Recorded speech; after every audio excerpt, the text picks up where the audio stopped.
Yeah, I think that one of the first things that we could do, and a lot of people don't do that, is to know exactly what you want. So we know what we don't want. We don't want this in a husband. We don't want this in a partner. We don't want this in a job.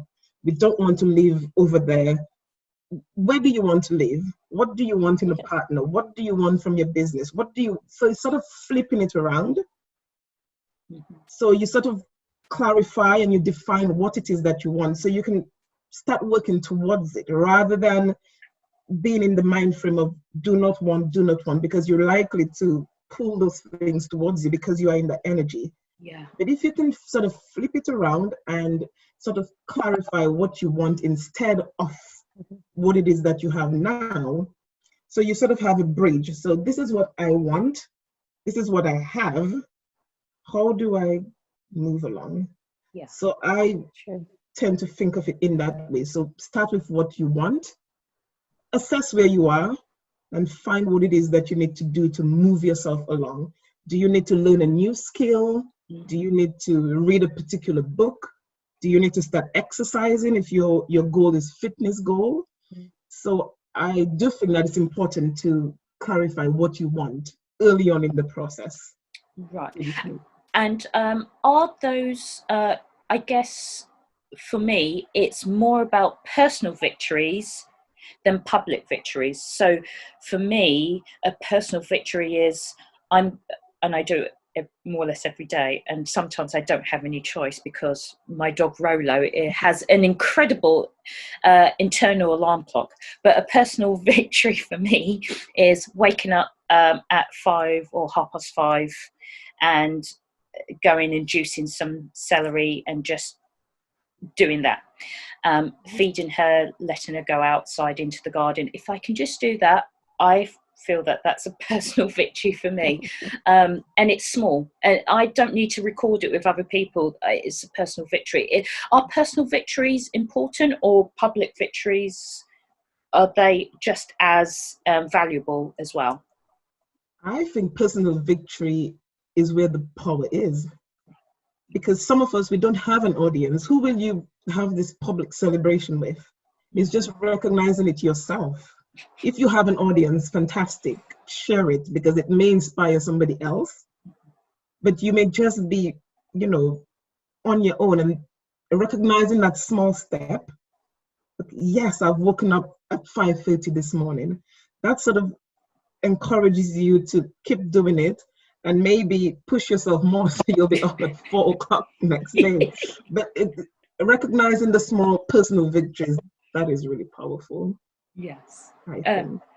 Marie, what do you think? I think it's about what we do when nobody's watching. Wow. It's we've seen the devastation of having a life that is not authentic. So you can be in a magazine and you look a certain way, and you're portraying a life. The veneer is beautiful, and when you start scratching the veneer, it's a life of devastation and addiction and food disorder, and I've seen it over and over again.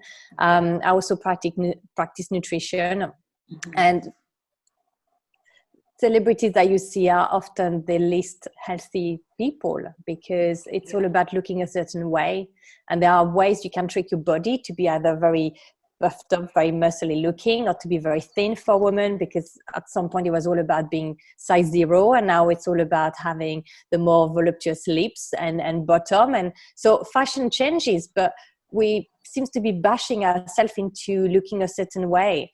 Well, we're all born with the perfection of our creator, the universe, whether you want to believe in, whether it's in you. We are perfect little beings, and we come with our gifts. So what you do when nobody's watching is what truly matters. Oh my gosh, I think that is so important. What you do When I'm going to put that as a little title. My mantra for the day. Yeah, what you do when nobody's watching, because that, and if you can be alone with yourself, because I think me personally, with you probably know, ladies, I'm not into social media. I just don't do it, and I think that's just me being an artistic mind. I just love doing my own thing, going off into the world, and then putting my head up. So on a social media sense level, I'm digitally deceased. Well, no. But I am alive. Okay, I am walking and breathing. This is not a hologram. I just don't put anything on social media. But I think also, if you're able just to be at peace with yourself, and you can sit with yourself and search your soul and say, this bit I'm not sure about myself. Okay, what can I do to disrupt this constant script in my head? What can I do to disrupt it and start a new script? And I just love that term, you know, what do you do when you're alone is so important. And again, I heard once, sorry, I can't remember who said that. They said if you're bored being alone, you're obviously in bad company. Oh, so always bear that in mind, that if you're I love being on my own. I've been working from home for 18 years. It's a part of my life. I'm a huge introvert. I'm probably a huge hermit at heart. So for me, it's probably easier than for other people. My husband found it very difficult. He's someone who's very social. He gets a lot of nourishment from being in an office, being in a team. So for him, it's a lot harder. So it's understanding how we all function and what nourishes us and what doesn't. And the world will reopen, and hopefully will reopen a better world. I hope a more connected world. I mean, I got to meet you guys, and it's just, I mean, it's wonderful. So I'm hoping that we can do better collectively and individually as well. And that's where the practice of well-being really play a big role. Yeah, I'm off the mindset that I believe the world is wonderful right now. Yeah. I'm not waiting for this time where somebody says, who has the microphone all the time on social media or platforms or communication channels or whatever, to say, okay, now the world is good. I'm not waiting for permission. I'm making the world good.